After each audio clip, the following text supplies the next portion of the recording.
দেউচা পাচামিতে কয়লা খনির বিরোধিতায় সিউড়িতে জেলা শাসকের দপ্তরে বিক্ষোভ আদিবাসী অধিকার মঞ্চের। উপস্থিত রয়েছেন দেবলীনা হেমব্রম সহ আদিবাসীদের বিভিন্ন নেতৃত্ব ও মহিলারা। তাদের দাবি, আমরা শিল্পের বিরোধী নই, কিন্তু দেউচা পাচামিতে কয়লা খনি করলে সেখানকার আদিবাসী সমাজের সংস্কৃতি নষ্ট হয়ে যাবে, সমস্ত জঙ্গল কেটে ফেলা হবে। সরকার বলছে প্রচুর কর্মসংস্থান হবে, কিন্তু এগুলো বাস্তবে হচ্ছে না, হবেও না।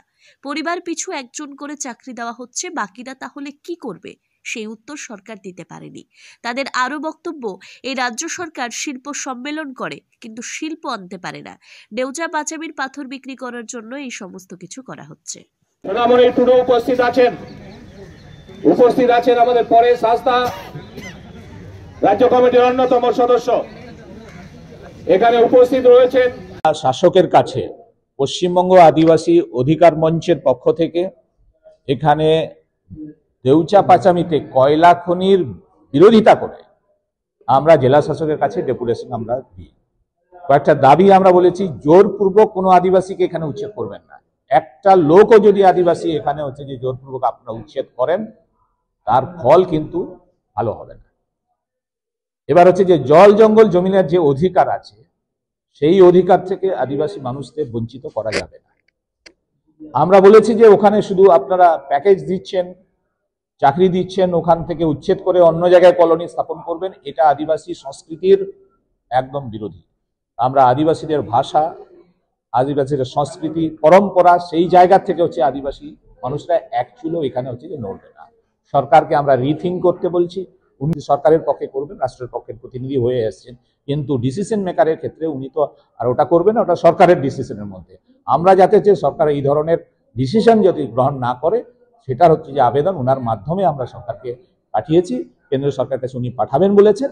এইভাবেই হচ্ছে যে ওনার সঙ্গে কথা হয়েছে। আপনাদের তো ওপেন মাইন যে মাইনগুলো হচ্ছিল, একটা আপনারা চাইছেন যে আন্ডারগ্রাউন্ড মাইন করা, এরকম কিছু কথা হলো না? ওপেন মাইন ওখানে যে সিস্টেমটা আছে, ওপেন মাইন ছাড়া ওখানে করা সম্ভব নয়। কারণ হচ্ছে যে এখানকার সার্ভে করে যেটা দেখা হয়েছে, এটা কোনো মতেই হচ্ছে যে আন্ডারগ্রাউন্ডে হওয়ার সম্ভাবনা নেই।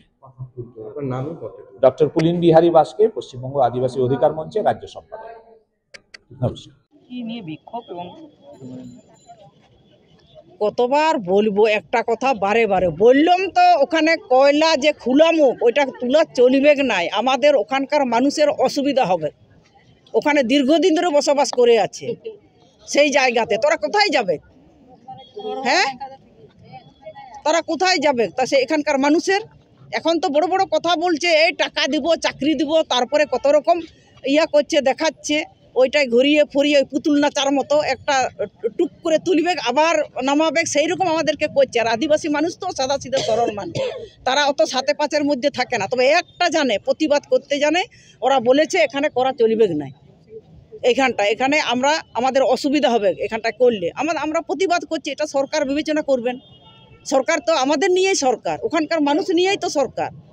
এখন সরকারে যাব আর তখন একটা কথা বলবো, আর যখন বলবো ভোট আমাকে দিতে হবে, সরকারে যাব, আমাকে এমএলএ করব, এমপি করব, আমাকে এই সভাপতি প্রধান করব, তখন আলাদা কথা।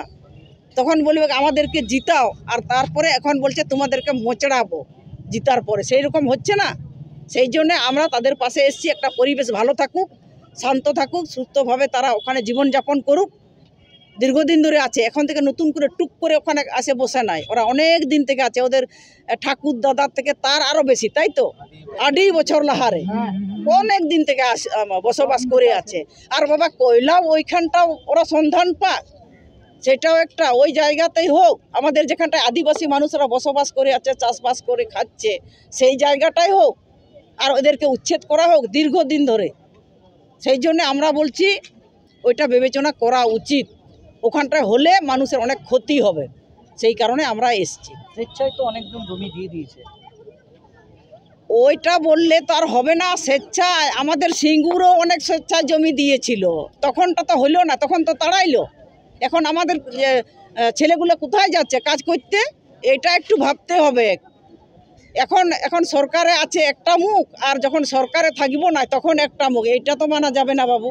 চাকরি তো হচ্ছে, চাকরি কোথায় চাকরি হচ্ছে? আমার যদি 5টা বেটা থাকে, আমার একটা, আর আমার ওইখানটা একজনকে দিবে, আর আমার 5টা বেটা কি করবে? আর আমার যদি জমি জায়গা থাকে ওইখানে চাষবাস করে খাবে, আর বাদ বাকি এটা সেটা কাজ করবে, তারপরে খাবে। এটা তো ভাবতে হবে। আমার 5টা বেটা থাকলে একজনকে চাকরি দিবে, আর বাদবাকি কি করবে? তারা কি মাঠে মাঠে কি করবে? ওই যে ইয়াগুলো আমাদের আদিবাসীরা কোলা ঠাকুয়া কি না কোথায় ঘুরে বলবে সেটা